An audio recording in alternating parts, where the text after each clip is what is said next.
वो रिफॉर्म है जिसके ऊपर आपको पीटीआई या जेयूआई आसानी से सपोर्ट कर देगी। अगर कोई ये बात करे, आप जब कहते हैं ना कि चीफ जस्टिस को 3 साल दे दें, एक्सटेंशन कर दें, दूसरे जज को हटा दें, इस्लामाबाद हाई कोर्ट को इधर से ट्रांसफर कर दें, वहाँ सियासी तौर पर मुतनाज़ा हो जाता है। के अंदर बेहतरी की गुंजाइश है।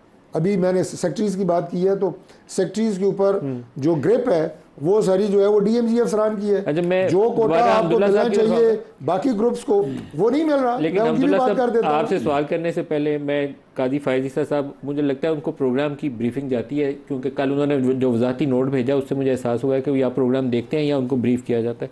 तो मैं एज ए जर्नलिस्ट उनको इस्तदा कर रहा हूँ कि उन्होंने कोयटा ब्लास्ट की जो रिपोर्ट लिखी उनकी बहुत इज़्ज़त में इजाफा हुआ, उन्होंने फैज़ाबाद धरने की रिपोर्ट लिखी उस पर बहुत इज़्ज़त में इजाफा हुआ। लेकिन पीटीआई के बल्ले के निशान के ऊपर फैसला, जिसको अब उन्होंने कहा कि गलत इंप्लीमेंट किया इलेक्शन कमीशन ने, वो एक मुतनाज़ा इशू के तौर पर सामने आया। तो अब अगर एक्सटेंशन लेंगे तो एक दूसरा मुतनाज़ा चीज़ सामने आएगी, जिससे चीफ जस्टिस ऑफ पाकिस्तान के ओहदे की वो जो तौक़ीर और इज़्ज़त और हुर्मत है वो कंप्रोमाइज़ होगी, उनको एक्सेप्ट नहीं करना चाहिए। आपसे मैं पूछना चाहता हूँ, ये वो रिफॉर्म्स हैं कुछ होनी चाहिए पाकिस्तान में, जैसे इन्होंने तकर्री के तरीक़ाकार के कहा, मेरा अपना ख्याल है कि होनी चाहिए वो रिफॉर्म। लेकिन इस वक्त काजी साहब को एक्सटेंशन देना, एक जमात, बड़ी जमात पीटीआई वो सड़कों के ऊपर नारे मारती फिर रही है, और 65 ईयर्स की एज गुजार के उनको कहें कि 3 साल का टेन्योर कर दें ऑफिस, तो इट बिकम्स वेरी कंट्रोवर्शियल।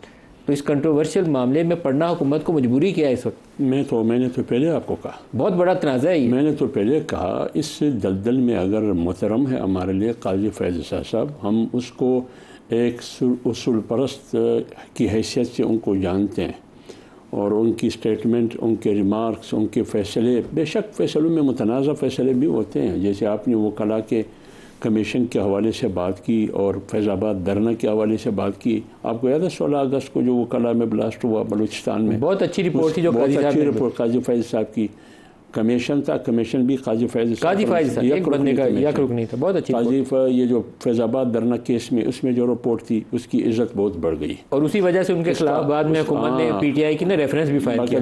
लेकिन बल्ले के निशान वाला फैसला बहुत लेकिन अगर ये इस सूरत हाल में ये मुतनाज़ा मुजवज़ा मुतनाज़ा जो तरमीम करने की कोशिश की जा रही है एक्सटेंशन की, इस सूरत हाल में अगर वो एक्सटेंशन लेते हैं तो मेरे ख़्याल में ये जिस तरह ये सूरत हाल मुतनाज़ा है, ये तरमीम मुतनाज़ा वक्त में है, और ये मुतनाज़ा होगा तो इससे फैज़ ईसा साहब भी मुतनाज़ा हो जाएंगे, उनकी शख्सियत भी भी मनफी असर। सारे जजेस की एक बात उम्र की तादाद बढ़ जाए, सारे जजेस की, मैं एक सवाल आपसे कर रहा हूँ, तो इसमें कौन मुतनाज़ा होगा? मैं आप बात पूरी कर लूँ। मैं एक बात, अगर आप चाहते हैं कि हम इस्लाहात लेके आएँ, मैं आपको एक तजवीज़ देता हूँ। नूर आलम साहब ने अपनी ज़ाती कैपेसिटी में या पार्टी से मुशावरत करके, मुझे पता नहीं है, दोहरी शरीयत के हामिल लोग, ख्वाह वो जजेस में हो, ख्वाह वो जर्नल में हो, पॉलिटिशियन के लिए तो ये शर्त है वो पार्लियामेंट नहीं जा सकते हैं, इसमें हुकूमत हाथ बैठाए, कर सकते हैं। बिल्कुल, दोहरी शरीयत के ऊपर वाज़ेह कानून लाना चाहिए, जिसमें इबाहम नहीं होना, कर लेना, कर सकते हैं स्पोर्ट। और ये फैसला कर ले कि बाहर से जो लोग आते हैं उनके पास ड्यूल नेशनल है, उसको कैबिनेट में नहीं बिठाना चाहिए, एज एडवाइज़र, एज ए मशीर नहीं बैठना चाहिए। ये फैसला करे हुकूमत कि किसी भी हाई लेवल पोस्ट पे, जैसे फेडरल पब्लिक सर्विस कमीशन पर आप रिटायर्ड जनरल को बिठाते हैं, 2 महीने के लिए ओहदा इंतज़ार में, कुर्सी इंतज़ार में कि साहब आ रहा है, ये फैसला करे कि ये बंद होना चाहिए ना। आप ये फैसला करें, ये क्यों नहीं करते हैं? ये फैसला ये आप हमारे साथ आए, ये फैसला ये ज्वाइन करें, फैसले मिल के करते हैं। हम तो आपको दावत देते हैं, मिनिस्टर भी आपको दावत दे रहे हैं, ये फैसला आप नहीं कर सकते, प्राइम मिनिस्टर भी आपको दावत दे रहे हैं, मैं भी आपको दावत दे रहा हूँ, आए हमारे साथ करेंगे, इनका साथ देंगे, फैसला करेंगे, मिल के करें, गवर्नमेंट ज्वाइन करें। देखिए मौजूदा हुकूमत, आप इनका आईनी रिफॉर्म में बात तो सुने ना, काजी साहब को एक्सटेंशन। मैं 22 ग्रेड ऑफिसर को सलूट नहीं कर सकता, आप कर सकते हैं, मैं नहीं कर सकता।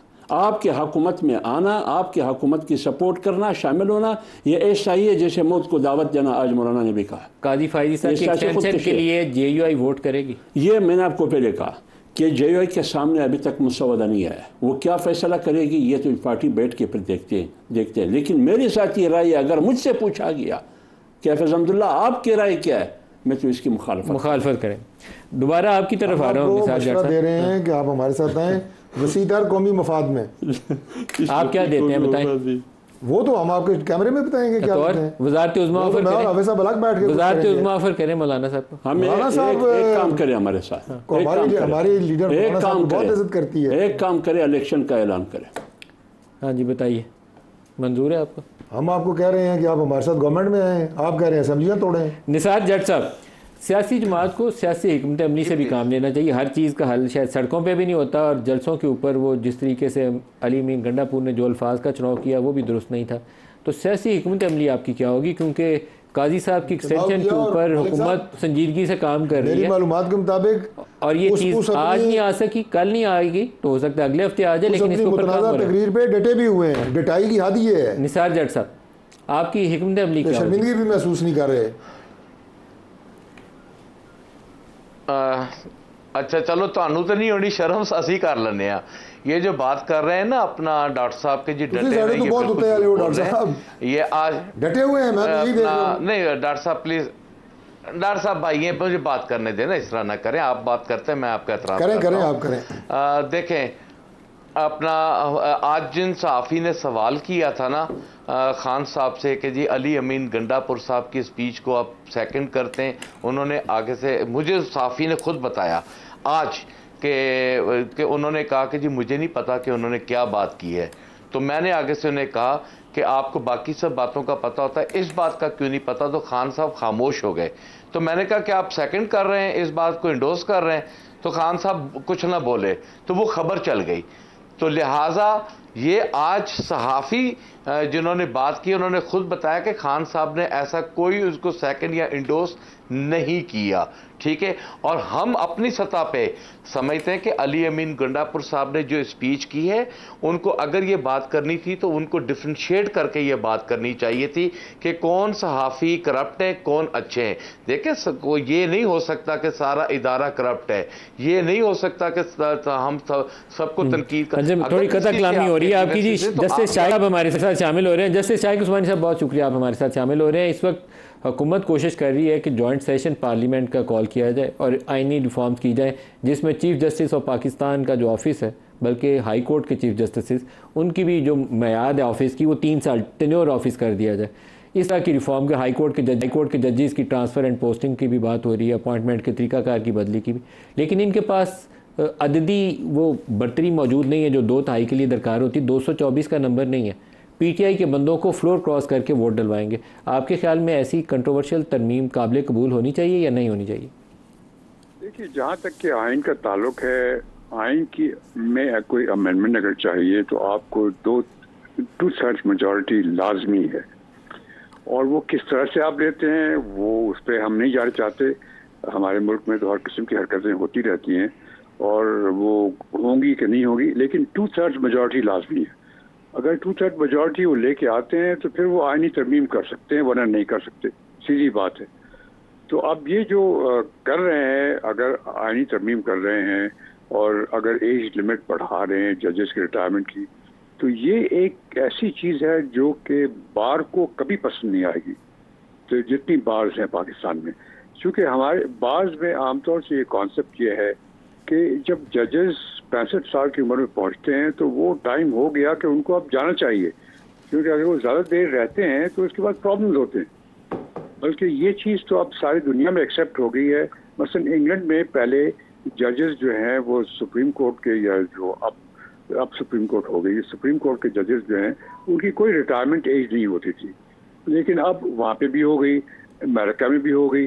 तो ये मुकर्रर ज़रूरी है, क्योंकि आप जानते हैं कि जजेस का जो काम होता है वो दिमागी काम होता है, और 65 साल की उम्र के बाद फिर उनका वो काम करना और वो दिमागी उस पर जोर देना जो होना चाहिए वो ज़रा मुश्किल होता है।